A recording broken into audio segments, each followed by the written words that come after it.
XHUAQ, Radio Universidad 89.5 FM, transmitiendo para ti las 24 horas del día. Centro Universitario Cerro de las Campanas. Planta transmisora Campus Exaeropuerto de la Universidad Autónoma de Querétaro. Radio Universidad, la cultura universal.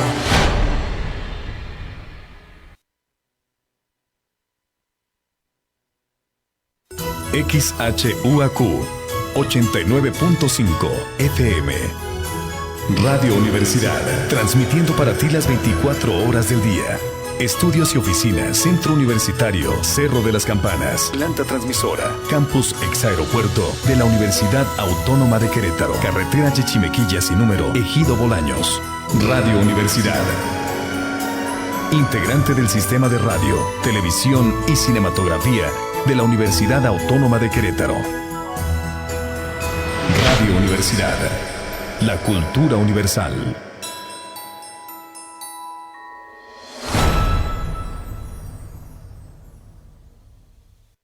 8:30.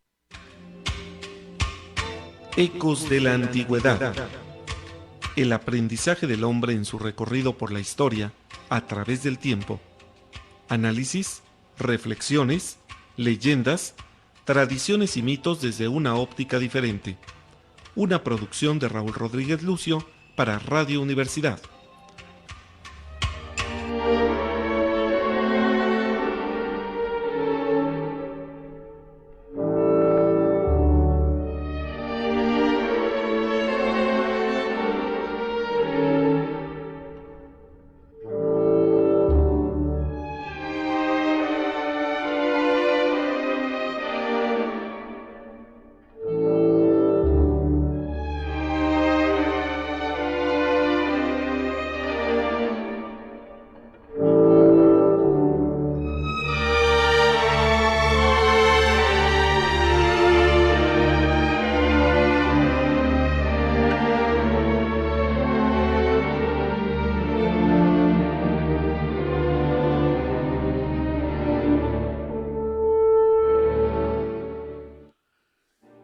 Ecos de la Antigüedad presenta la tercera parte de nuestros especiales en estudios acerca del entorno histórico que se vivía en la Nueva España de la Virgen de Guadalupe. Este va a ser nuestro tercer programa.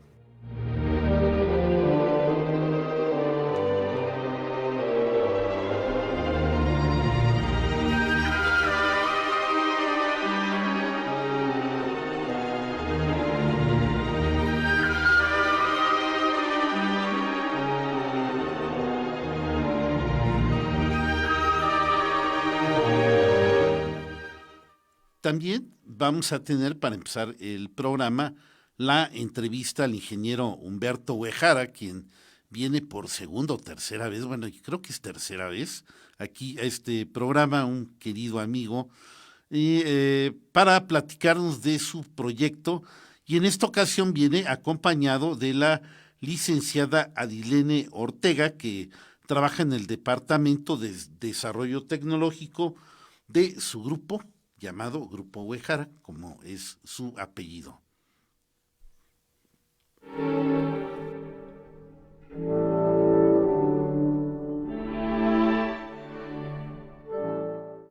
En cabina de controles se encuentra Erika Reyes. Nuestro panel está integrado por Mauro Rivera Montaño, Esteban Galván Recendis, Jorge Román, y al micrófono les habla un, recién aliviado, vamos a ver si es cierto, productor, algo sufrido con estos fríos, Raúl Rodríguez Lucio.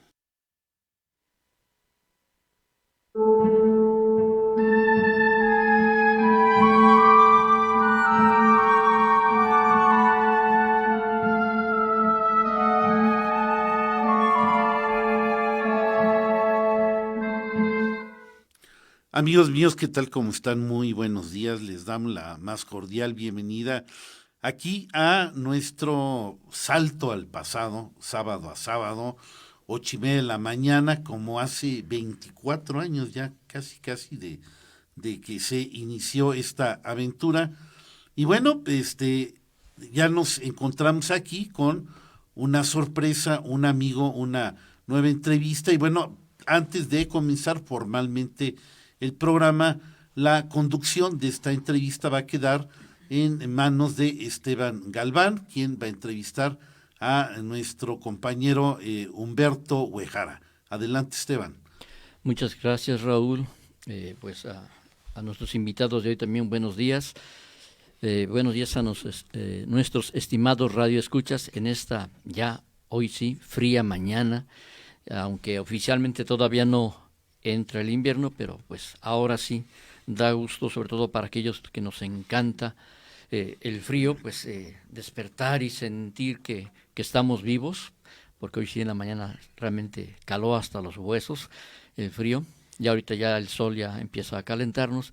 Y pues como bien mencionaba Raúl, pues estamos aquí contando con la grata presencia siempre de Humberto, compañero nuestro del bachillerato, y también de la licenciada Adilén. Y pues buenos días, Humberto, buenos días, licenciada Adilén. Tengo aquí en mis manos para comenzar un reconocimiento que se otorga por o haber obtenido el primer lugar en la categoría docentes, investigadores y profesionales en el reto agua. Y pues la primera pregunta, Humberto, sería ¿qué es el reto agua? Buenos días, Esteban. Buenos días, Raúl y estimados compañeros. Nada más si quieres acercar un poquito más del micrófono, es ahí exactamente. Sí. Bueno, para iniciar, me permito informarles que la semana pasada tuvimos un foro intergremial del agua organizado por Coparmex, el Colegio de Ingenieros Civiles del Estado de Querétaro y la Cámara Mexicana de la Industria de la Construcción. En ese foro del agua hubo varios concursos, concurso de murales para niños, concursos de dibujos, todos relacionados con el agua, y hubo además un concurso de ciencia y tecnología del agua. Entonces, nosotros presentamos un trabajo, justamente lo inscribimos, el diseño de esta torre atrapanieblas, cuya maqueta me permití traer, y afortunadamente obtuvimos el primer lugar. El comité de selección decidió que nuestro proyecto fue el ganador. Muy bien. ¿Podrías saber o conoces qué tantos proyectos se presentaron con respecto a este tema tan importante pues para la humanidad como es el agua y sobre todo el agua dulce que es tan escasa? Bueno, se presentaron varios proyectos. Tengo un conocimiento de que el segundo lugar lo obtuvo una investigadora de la Facultad de Ingeniería del la UAC. Entonces, o sea que quedó aquí quedó en la UAC. Entre hermanos, digamos, sí, Así es. en casa. Así es. Ya has venido, como bien mencionaba hace un instante Raúl, que pues ya es tu tercera vez aquí, que nos vienes a hablar sobre este tema, sobre este proyecto tan interesante. Y bueno, ¿qué avances ha tenido esta torre atrapaniebla? El avance más importante es de que en días pasados fuimos a visitar el campus Pinal de Amoles de la UAC, en donde existe la carrera de técnico superior universitario en construcción sostenible. Fuimos a hacer un reconocimiento del sitio, ¿verdad? Con apoyo del coordinador y sus colaboradores, a efecto de decidir en dónde se podría construir la primera torre atrapanieblas, con apoyo de la Facultad de Ingeniería de la UAC. Muy bien.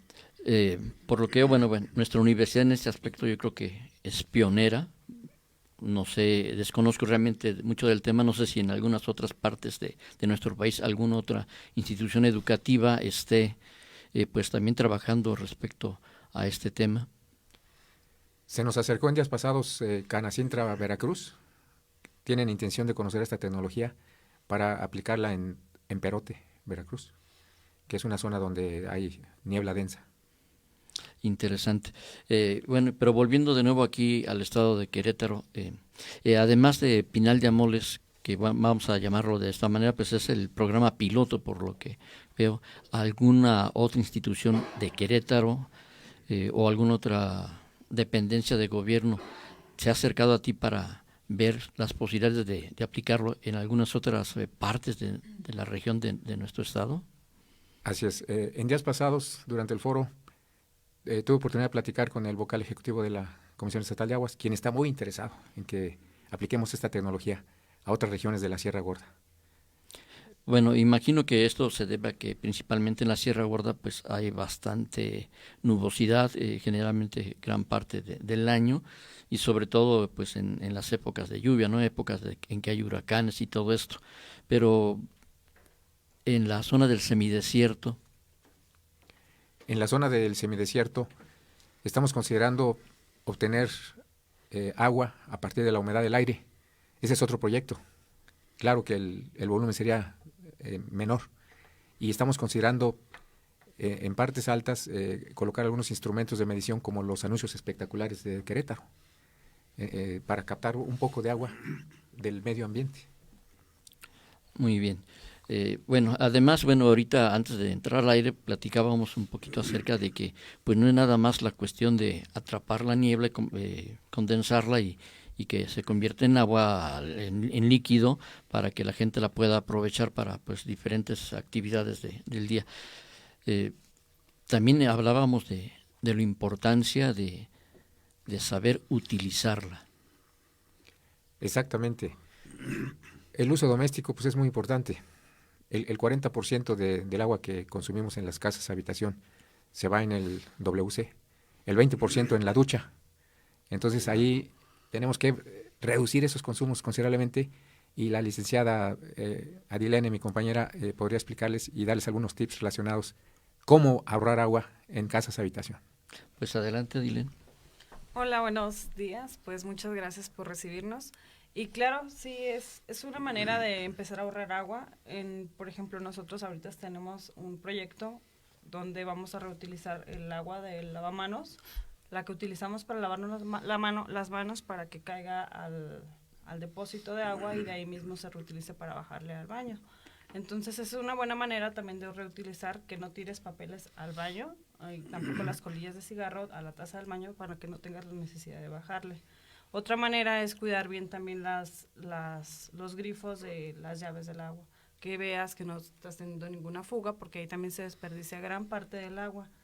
Otra manera también es de no utilizar solamente la lavadora para lavar unas 3 prendas o 4 prendas. Tratar de utilizar lo mayor posible de la lavadora, lo que tiene la capacidad de la lavadora para lavarla, y aprovechar toda el agua que se está reutilizando. Esa manera también, cuando vas a bañarte, puedes utilizar, cuando estás abriendo el agua, que el agua que está cayendo, para antes de salir el agua caliente, pues lo reutilizas también.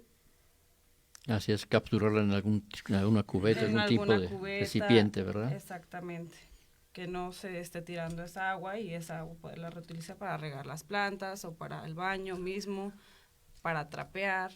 Entonces hay bastantes maneras que uno puede empezar a reutilizar el agua. También tratar de bañarte lo menos posible, no durar 15 minutos bañándote, sino también reducir el tiempo que estás utilizando en bañarte. Bien, esto está definitivamente, son tips muy buenos, cosas muy sencillas que no implican realmente gran costo o una tecnología extrema o muy complicada. Es algo que podemos hacer diariamente, pero no sé, el Grupo Uehara si ya también ha visto algo con respecto al sistema educativo nacional, que se trata por ahí en las primarias, pero yo siento que al igual que muchos temas importantes, como es las cuestiones ambientales, como que se ve muy por encimita y no se educa a las personas, porque mencionabas ahorita algo tan simple, por ejemplo, para las personas que fuman, ¿qué hacer con la colilla? La mayoría de la gente lo tira donde se encuentre, en el piso, lo aplasta para que no provoque algún incendio y se queda ahí. Llueve tantito y eso pues va a los drenajes, contamina agua y infinidad de problemas. ¿Algún proyecto que tenga el Grupo Uehara para incidir en la educación, sobre todo los pequeños, que son los más sensibles a este tipo de temas? Sí, claro. Déjenme compartirles que durante mi conferencia la semana pasada hice participar a 2 niños, uno de 7 y uno de 8 años. Uno de ellos es el hijo de Adi, es un niño prodigio. Entonces los hice participar con juegos y experimentos relacionados con el agua, y aparte a 2 universitarios. Entonces uno de los proyectos que tenemos es ir a dar conferencias a los niños, ¿verdad? De primaria, porque finalmente esas generaciones en el futuro nos van a reclamar o nos van a decir nuestros antepasados pusieron su granito de arena para fomentar la cultura del agua, o no lo hicieron y nos dejaron un planeta contaminado, ¿verdad? Sin agua. Entonces yo creo que la educación ambiental, la educación tecnológica debe ir enfocada a los niños desde temprana edad. Muy bien. ¿Y a los maestros? Ir a las normales o algo así, porque recordemos que ellos son los que están las horas con los niños, son casi los segundos padres. A veces muchos de ellos están más tiempo con nuestros hijos que uno que anda por ahí trabajando en otras cosas, ¿verdad? Desde luego que también estamos pensando en un programa de capacitación para maestros, ¿verdad? Jóvenes universitarios y estudiantes de maestría, a todos niveles, porque el cuidado del agua es una corresponsabilidad de todos. Muy bien. ¿Alguna cosa que ustedes comentar, o la licenciada Dilén, que usted comentar antes de dar por terminada esta entrevista? Bueno, chicos, pues yo, como dice Barack Obama, ¿no? Somos la primera generación que está sufriendo los estragos del cambio climático y la última que podemos hacer algo para remediarlo. Entonces sí los invito para que empecemos a tomar acción de verdad y con responsabilidad, porque es de todos la responsabilidad del cuidado del agua, y también tratar de innovar en negocios que estén relacionados a el cuidado del agua. Por ejemplo, tratar de disminuir en muchas cosas del agua. Muy bien. Ahorita que hablabas de negocios, me surge la idea, ¿qué tipo de negocios? A lo mejor, no sé, nos está escuchando algún emprendedor y dice, caray, me gustaría trabajar en algo acerca del agua. Un ejemplo.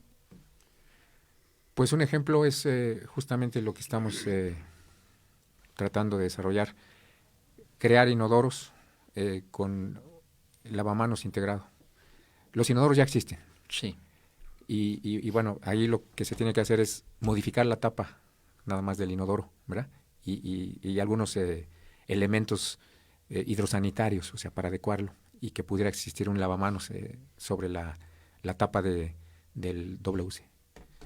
Invitar a colaboradores que se quieran sumar a este proyecto, ¿verdad? Hacer un plan de negocios y emprender. ¿Y alguna página, alguna dirección electrónica donde puedan comunicarse contigo? Sí, cómo no. Al siguiente correo, con todo gusto, grupo-uehara, uehara se escribe UEHARA, @hotmail.com. Ahí con gusto podemos atender sus inquietudes. Y por último decir que este proyecto fue calificado por un asesor del Banco Mundial como viable, y nos ayudará a gestionar recursos para aplicarlo en Ciudad del Cabo, Sudáfrica, el próximo año. Entonces, ha trascendido este proyecto, ¿verdad? Y bueno, gracias a Dios, el ingeniero José Eduardo Mestre, asesor del Banco Mundial en 38 países, lo calificó como viable. Él impartió la conferencia magistral en el Foro del Agua, le mostramos el modelo industrial del mismo y lo calificó como viable, y nos ayudará a gestionar recursos del Banco Mundial a fondo perdido para aplicar esta tecnología en Ciudad del Cabo, Sudáfrica, que está sufriendo mucho por escasez de agua. Traes un modelito parecido al que trajiste la vez pasada. ¿Nos podías platicar un poquito de lo que estamos viendo ahí? Sí. ¿En qué es igual, en qué es diferente? Platícanos. Esta estructura puede crecer proporcionalmente. La que pretendemos construir en el campus Pinal de Amoles de la UAC va a tener una altura de 6 metros, ¿verdad? Para tener una captación de 150 litros diarios. Entonces, esta estructura va forrada por una malla que se llama Rachel, que son cintas de polipropileno de 1 milímetro de abertura. Entonces, cuando la niebla colisiona contra esta malla, se forma rocío. Ese rocío escurre en forma de gotas hacia una canaleta que se encuentra en la parte inferior. Ahí se capta, se conduce a una cisterna, se hace pasar por un filtro de carbón activado y después a través de una llave ya se puede consumir, ya se puede beber. Perfecto, sí, sí es un poquito más chico que el anterior, ¿verdad? Así es. No, pues muchas gracias, Humberto, licenciada Dilene. Encantados de tenerlos una vez más y esperemos que pronto nos sigan platicando pues de cómo van estos proyectos, todo esto que has venido haciendo con mucho entusiasmo. Humberto, bueno, es compañero, de Esteban en prepa y mío en la Facultad de Ingeniería, así es que es un gran gusto tenerte aquí. Muchas gracias, Raúl. Gracias, Esteban. Gracias, Les agradezco Humberto, licenciada. esta oportunidad. Buenos días. Muchas gracias. Y pues seguir adelante con este tema tan importante y tan vital para los seres humanos, sobre todo, como bien mencionaba hace rato ella, ¿no? Estamos a pocas décadas, si no es que a una y media, de que si no hacemos algo, pues va a colapsar la vida como la conocemos en la actualidad en el planeta. Y esperemos que no se llegue el día cero en Querétaro, tal como Así se es. llegó en Los Cabos, en Así Ciudad del es. Cabo, Sudáfrica. Muy bien, pues gracias Muy por bien, su visita. hacemos un pequeño corte y regresamos.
Bien, amigos míos, regresamos, ahora sí, iniciamos nuestro programa.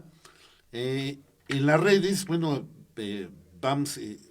nos escribió Fernando Rocha, que tenía que haber estado aquí, y Manuel Sánchez también lo está viendo. Sori Voz nos manda saludos, Noemí Sosa, buenos días al panel de Ecos. Fernando nos dice, buen día jóvenes, saludos desde la Ciudad de México. Ay, malvado, con razón no estás aquí. Sí. Ignacio Solís, excelente mañana, súper tema. Buenos días a todos, excelente mañana, Omar DC. Bien, eso es lo que tenemos hasta ahorita en las redes. Omar Domínguez Camacho nos escucha desde Chicago, ya en otras ocasiones nos ha acompañado también. Muchos saludos también a Germán de la Torre y Magnolia, que hoy celebra su cumpleaños, nos escuchan aquí en Querétaro. A la familia Robledo también nos están escuchando. Bien, pues antes de continuar, ahorita Jorge trabajó en la Basílica de Guadalupe en tiempos de los procesos de canonización de Juan Diego, que es, digamos, de las partes fundamentales que estamos viendo en esta serie, que siempre hemos visto un poco por la historia, y también, pues, lo que ocurrió, ese proceso a partir de cuando estaban de abad y de arcipreste Guillermo Schulenburg y Carlos Banholz. Ya lo habíamos visto, lo habíamos estudiado, es una parte del tema que nos apasiona, y mira, bueno, vienes entrando tú y resulta que eran casi tus cuates, o bueno, no sé qué tanto, pero que estaban contigo, y digamos en los 7 minutitos que nos quedan, platícanos un poco de la experiencia, de cómo llegaste ahí a la basílica, quién te llamó, por qué estabas ahí. cuéntanos, bueno, de qué, cómo era tu contacto con Schulenburg, con Banholz y, bueno, los demás que estaban ahí. Adelante, Jorge. Muy bien, muchas gracias. Buenos días a todo el auditorio. Pues me tocó la fortuna de vivir adentro de las instalaciones en la Basílica de Guadalupe. Yo en aquel entonces pues tuve un llamado para formar una nueva sociedad de vida apostólica de sacerdotes misioneros de Santa Teresa de Jesús, y la inicié con Monseñor Carlos Rogel Nava, que había sido 23 años rector del Seminario Mayor allá en la Ciudad de México. Y cuando platico con él de esta intención, justo lo acaba de nombrar el cardenal a él, junto con Monseñor José Alfonso Candiaunda, para que vayan como provicarios episcopales a la Basílica, pues venía precisamente la transición de que salía Monseñor Schulenburg Prado y de abad de la Basílica, para tener una nueva forma de administración en la Basílica. Justo me tocó ese momento. Actualmente ya no hay abad. No, ahora es rector de la Basílica. O sea, se cambió toda la organización. Se cambió absolutamente toda la organización, la administración. Ya no hay arcipreste y todo con... Tampoco. Ya no era un modelo muy, muy antiguo el que se seguía hasta ese momento, y hubo, bueno, pues muchísimas polémicas, como desde la misma conquista, quienes estaban a favor, quienes estaban en contra, quienes decían que ni siquiera tenían alma los indígenas. En Salamanca, en la Universidad de Salamanca, la discusión de si tenían el derecho moral de quitar esas tierras a la gente que ya estaba acá establecida, y pues se encuentran con unas culturas ajenas, completamente diferentes a lo de ellos, y viene una conjunción precisamente en el acontecimiento guadalupano. Pero bueno, platicaremos de ello. Ahorita estamos en este contexto. Cuando me toca a mí llegar y vivir allá dentro de la Basílica, pues me tocó estar a cargo también de acompañar la recepción de las peregrinaciones, como la de Querétaro, que es una de las más nutridas, junto con la del Estado de México. Hay peregrinaciones extraordinarias, hay más de 700 peregrinaciones al año. Hay días que se juntan 2 o 3 peregrinaciones de grupos, de asociaciones, de familias. Algunas de las más maravillosas que me tocó vivir ahí, la de los coheteros, por ejemplo, que llevan cerca de 20 castillos y muchísimas bombas y palomas y todo lo que llevan, toritos, etcétera.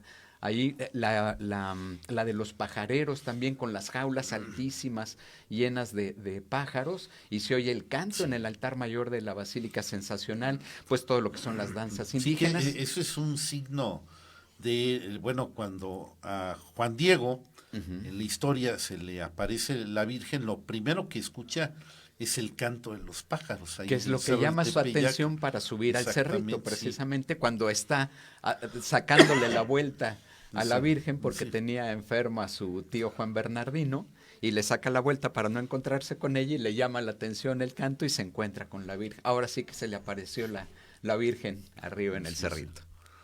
Así es.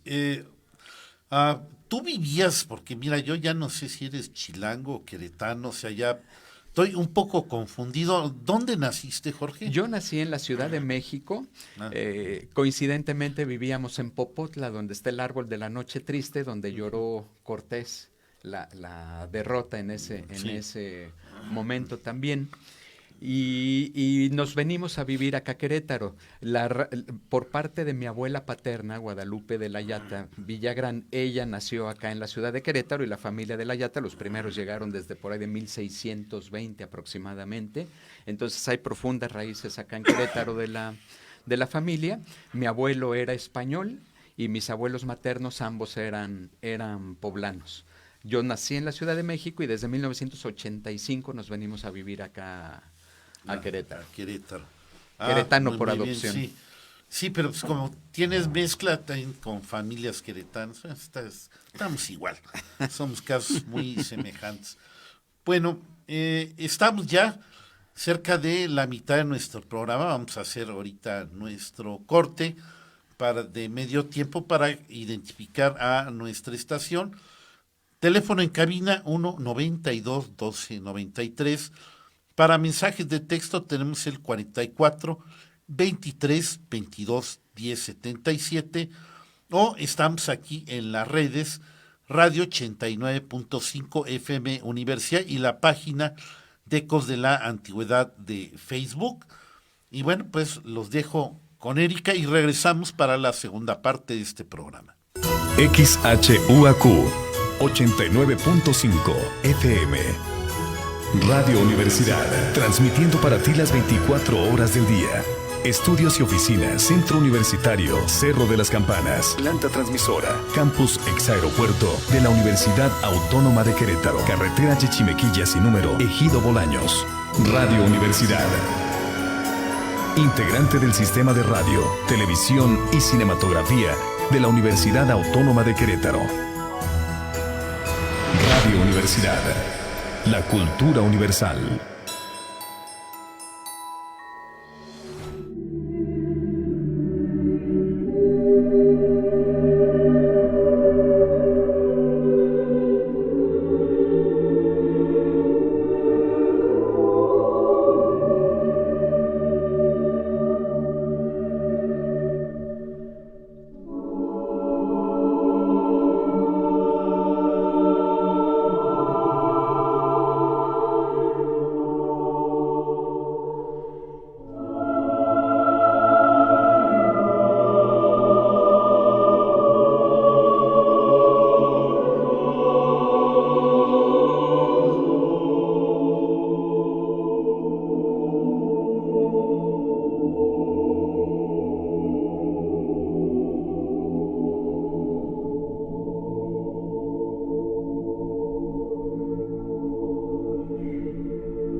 Bien, amigos míos, regresamos, iniciamos la segunda parte de este programa.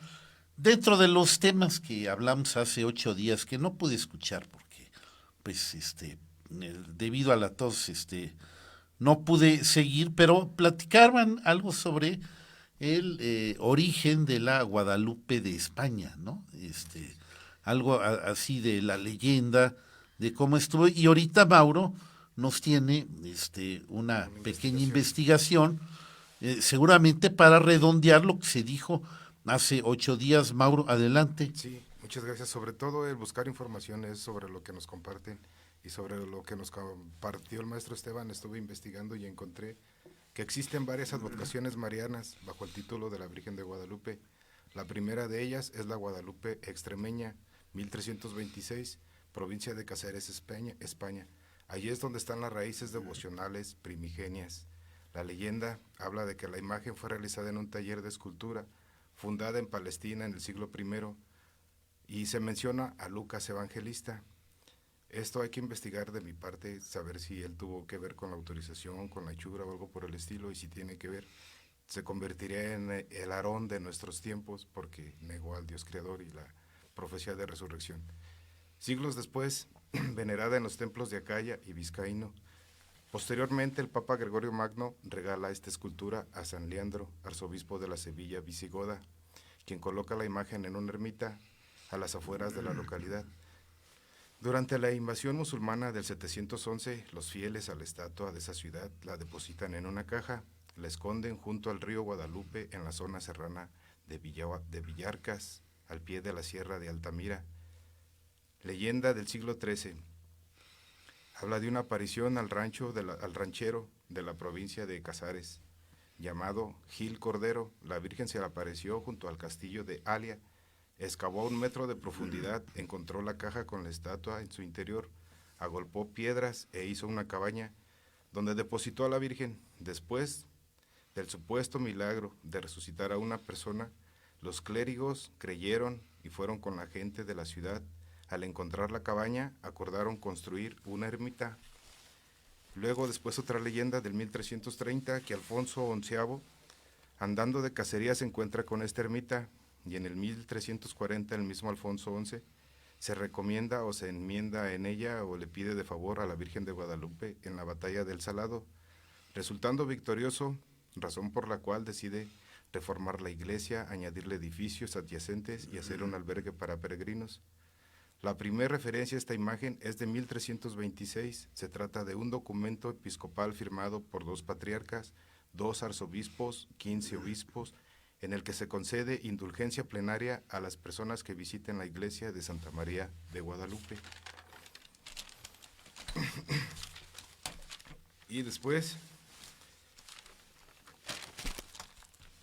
en 1464, Isabel visita el monasterio, 10 años de ser coronada reina de la Castilla en 1474.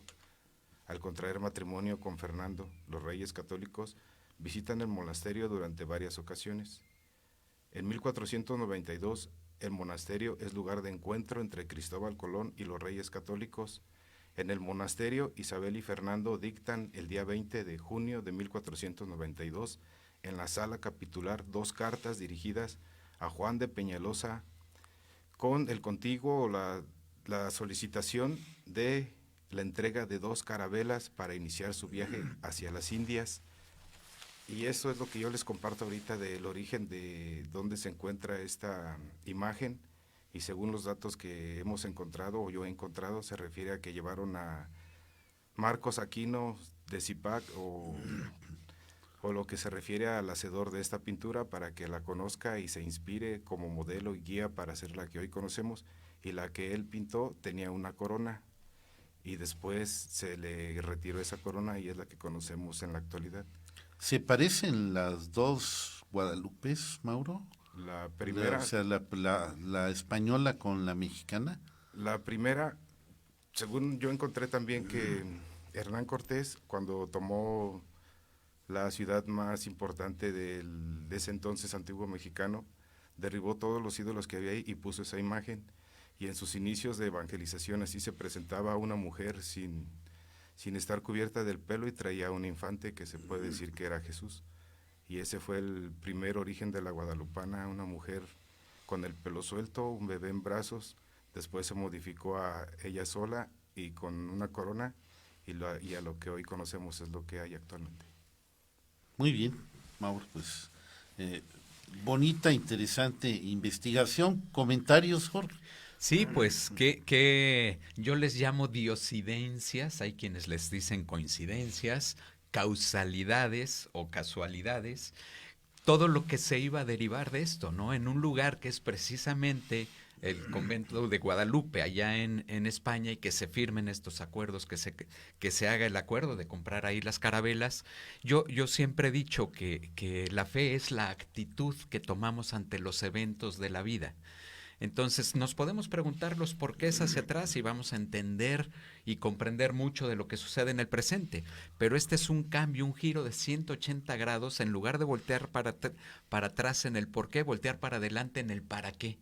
¿Quién iba a saber todo lo que les esperaba después de esos acontecimientos y todo lo que se iba a derivar de ahí? Y esto de que fuera este símbolo de una Virgen de Guadalupe allá en España y que viniera a suceder todo lo que sucedió acá, bueno, ya platicaremos más de esos detalles, pero a mí se me hace maravilloso, ¿no? Esa aventura de la fe, de no saber, de tener una total obscuridad hacia el frente, pero la actitud y la disposición que adoptemos, eso hará el cambio significativo. Así es. Bien, bueno, tenemos aquí una corriente, Mauro, Jorge, se ve muy clara, pero es hora de pasar a un tema un poquito más escabroso en aspectos de la fe, lo cual pues ahorita va a comentar Esteban. Es precisamente la primer mención oficial sobre algún culto guadalupano que se tiene noticia en México y que pasa en pleno siglo XVI, a pocos años de la supuesta aparición de 1531. Y bueno, nos va a recordar mucho de lo que tú viviste, Jorge. Ya nos platicarás también con más calma, si no es que al ratito, cómo estuvo este proceso de canonización y por qué Schulenburg y Banholz negaban la historicidad de las apariciones. Pero bueno, Esteban, adelante con esto. Sí, claro, solamente un mínimo comentario sobre lo que nos leyó Mauro.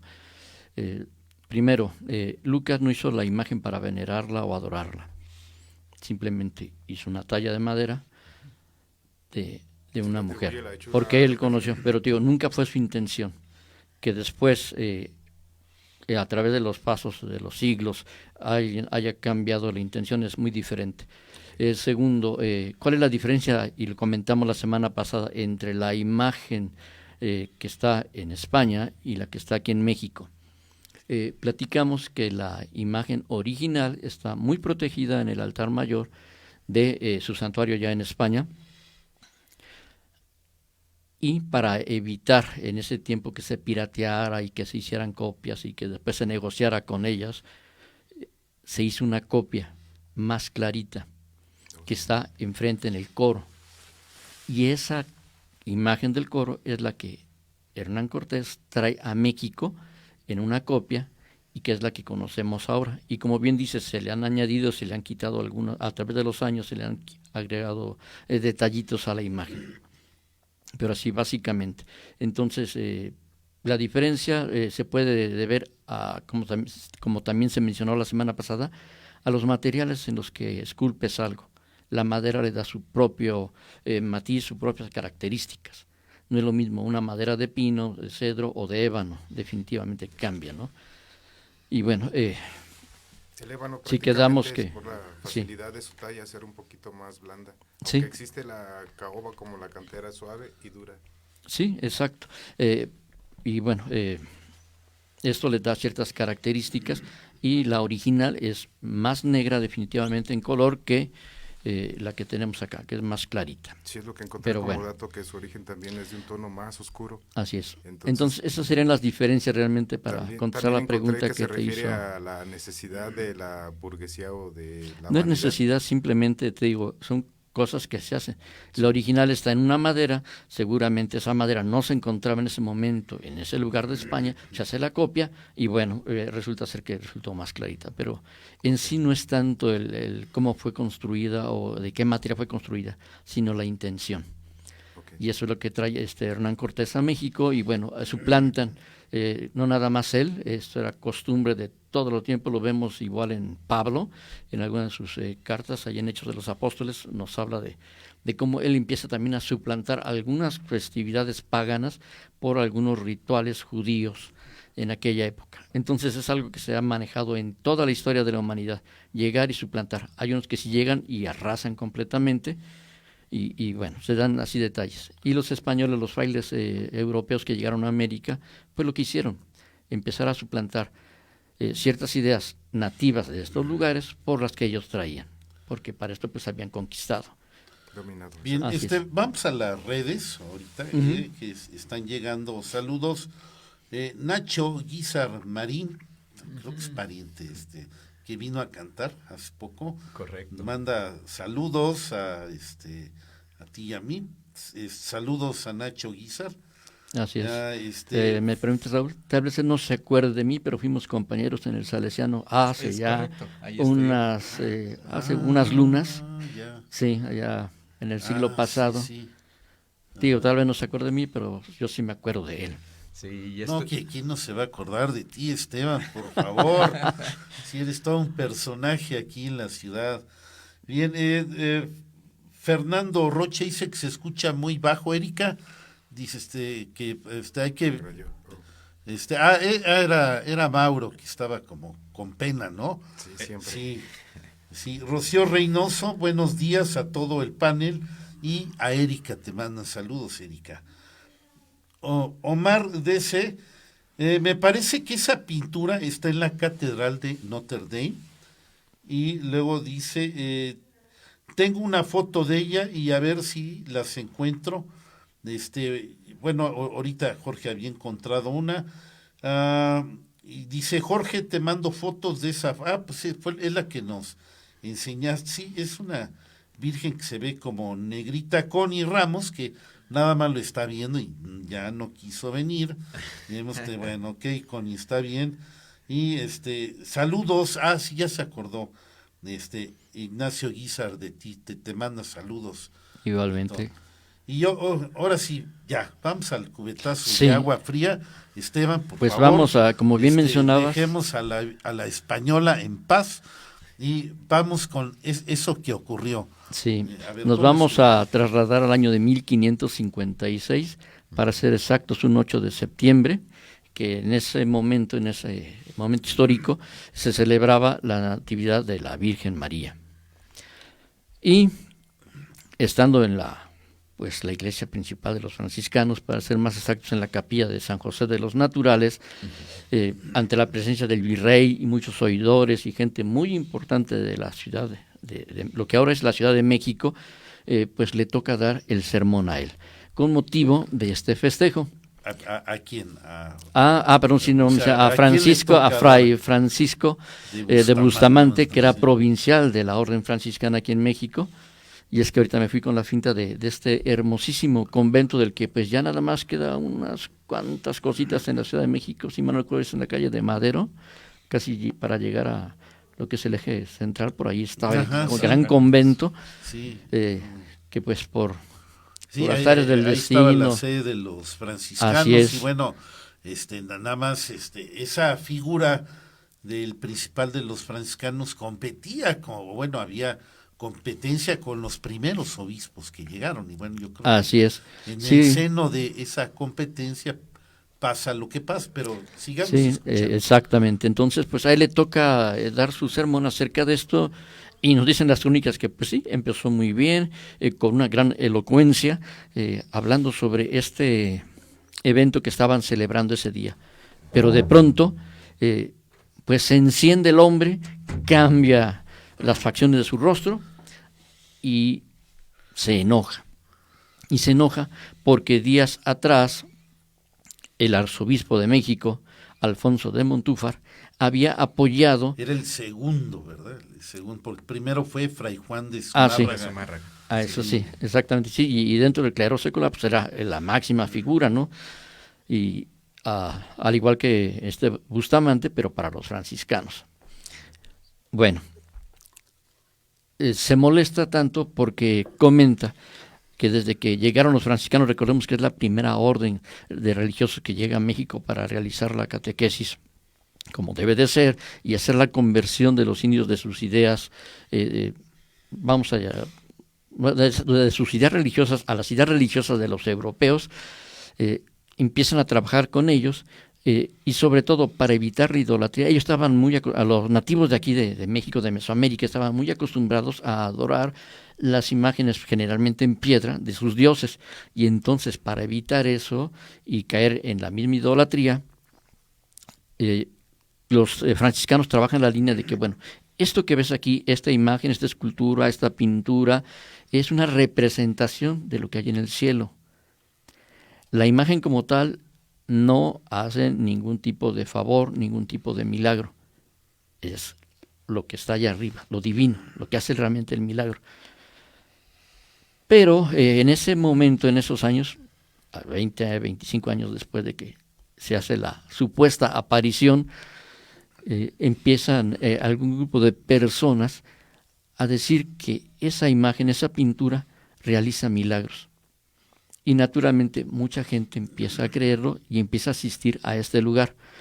La semana pasada habíamos comentado que la Ciudad de México estaba dividida básicamente en 4 rumbos desde la época prehispánica, y ahora eran 4 vírgenes: al norte la de Guadalupe, al oeste la de los Remedios, que era la principal competidora, que igual se llega a aparecer en un cerrito al oeste de la Ciudad de México, también a un indígena, y también le pide que ahí se construya un templo para que la veneren, la adoren. En el sur estaba la de la Bala y al este estaba la de la Merced. Entonces, bueno, pero las dos importantes eran la de los Remedios, que era básicamente la patrona de los españoles, los peninsulares, y los criollos, aquellos hijos de españoles que habían nacido aquí en México.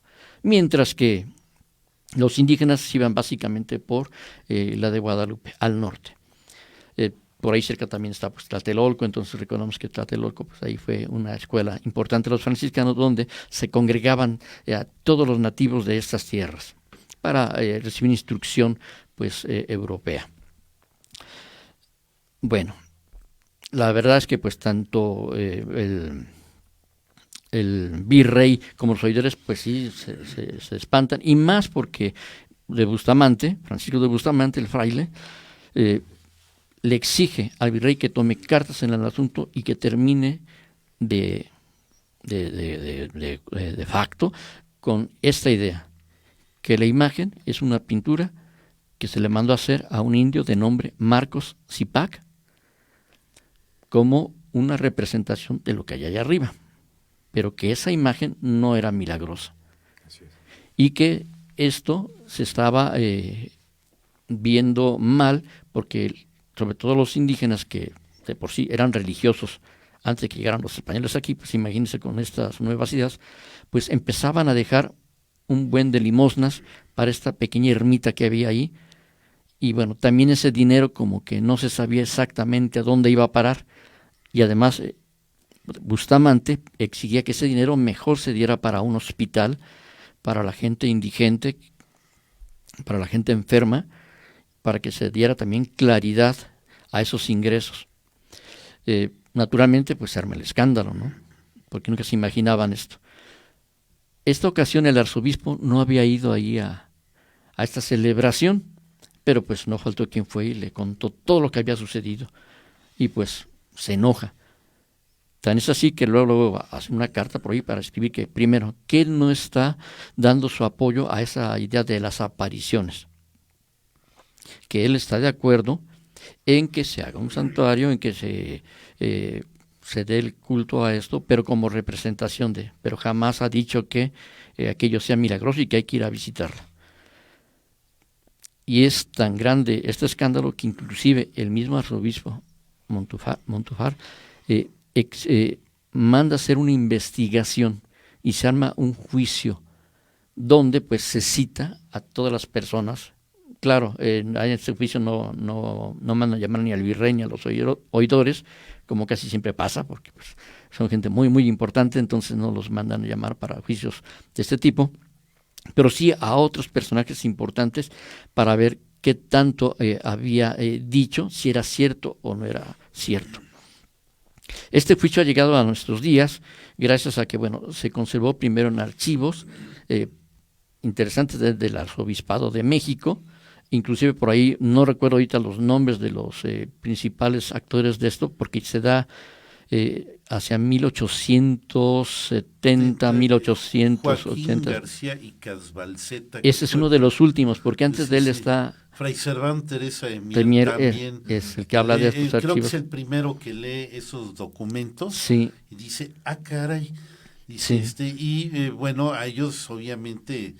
Lo primero que ven en esos hechos es como para ellos una prueba de la no historicidad de las apariciones de la Virgen, y pues los dos, ambos, tanto Fray Servando Teresa de Mier como y Casbalceta, pues sobre todo el segundo, hace una carta al obispo de aquel entonces, que creo que era Pelagio La Bastida, algo así. Sí, La Bastida, correcto. Y en donde le platica de lo que acaba de leer de ese pleito de 1556, y que le metía mucha preocupación de que se hablara de un pintor, Marcos de Aquino Zipac, de lo que había estado, de la trifulca que se había armado cuando Fray Francisco de Bustamante está dando... el sermón tan tremendo, con voz tronante, enojado, como tú lo dijiste, y al parecer de lo que sigue contando es que hubo un zafarrancho ahí con todo, y virrey y grandes familias, se armó un problema, se quemaron las sillas, las bancas, total fue algo que habría que investigar con mucho cuidado, qué fue exactamente lo que pasó. Pero que Erika dice que faltan 7 minutos, ¿verdad? 4 minutos. Ok. Entonces, bien, yo aquí sacaría como conclusión una buena y una mala. O sea, ¿cuál quieren que les cuente primero? La mala, venga. La mala, en efecto, se habla de una pintura, se habla de un pintor, se da el nombre Marcos Zipac. También se le conoce como el griego. Pero y de que el culto, o la pintura está en el Tepeyac, ¿sí? Y que alegan, bueno, que hay que hace milagros esa imagen, ¿no? Entonces, porque al parecer ese es el problema, que dicen que hace milagros, y estamos a 25 años apenas de lo ocurrido. Entonces, la buena es que no son de 120 y tantos años, como habíamos puesto, de 1531 a 1648 con Miguel Sánchez, de la mención de las apariciones, sino son unos 25, algo muy razonable en términos de historia, pero tampoco se habla de un vidente, obviamente, nada más se habla de una pintura, no se habla de apariciones, se habla de que la imagen hace milagros. O sea, el kit hace o no hace milagros, pero todos saben que hay una imagen pintada por ahí, y no, el escándalo es si es milagrosa o no, o si se está cayendo o no en la idolatría. Pero este es, digamos, a grosso modo, lo que pasa, porque los hechos son usados por las corrientes tanto aparicionistas como antiaparicionistas de lo que ocurre ahí. Jorge, un comentario rápido antes de que Erika nos cierre la puerta. Bien, bueno, pues hay muchísimo para comentar.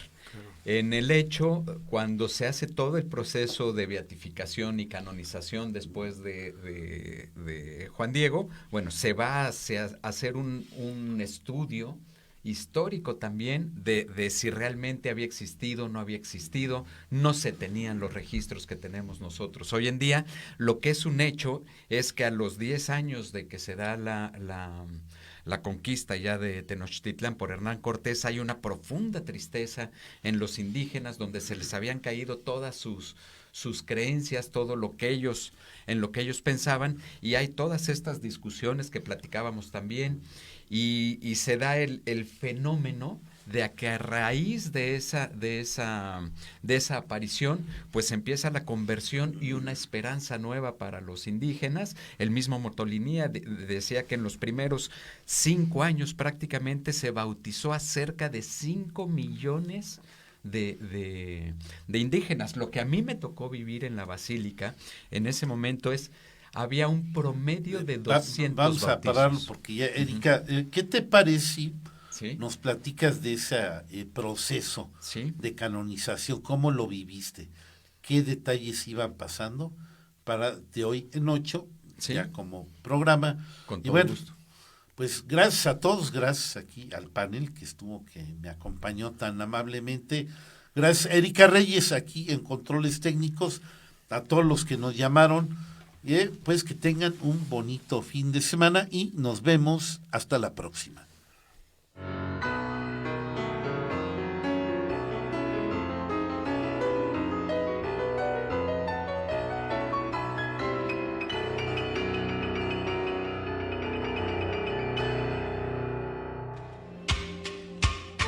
Ecos de la Antigüedad. El aprendizaje del hombre en su recorrido por la historia a través del tiempo. Análisis, reflexiones, leyendas, tradiciones y mitos desde una óptica diferente. Una producción de Raúl Rodríguez Lucio para Radio Universidad.